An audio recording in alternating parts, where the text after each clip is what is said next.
আসসালামু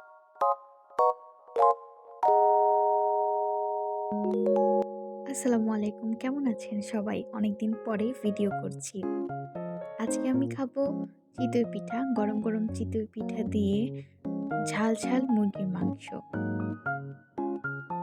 আমি যেহেতু খাদক মানুষ, আমার সব ধরনের পিঠাই অনেক ভাল লাগে। তো চিতই পিঠাও আমার কাছে ভালো লাগে।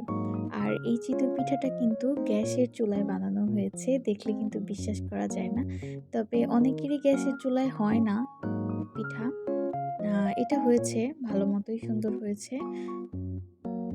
কে, কে আমার মতো চিতই পিঠা দিয়ে এরকম মাংসের ঝোল খেতে পছন্দ করেন অবশ্যই কমেন্টসে জানাবেন। আমার কিন্তু এটা দেখে আবার খেতে মন চাচ্ছে। পিঠা খাওয়া শেষে এবার সময় আসে মিষ্টি মুখ করার। আর মিষ্টির মধ্যে তো সন্দেশের কোনো জুড়ি নাই। আমি সন্দেশ খেয়ে নিয়েছিলাম। It was a perfect foodie day for me. I love it. Thanks for watching.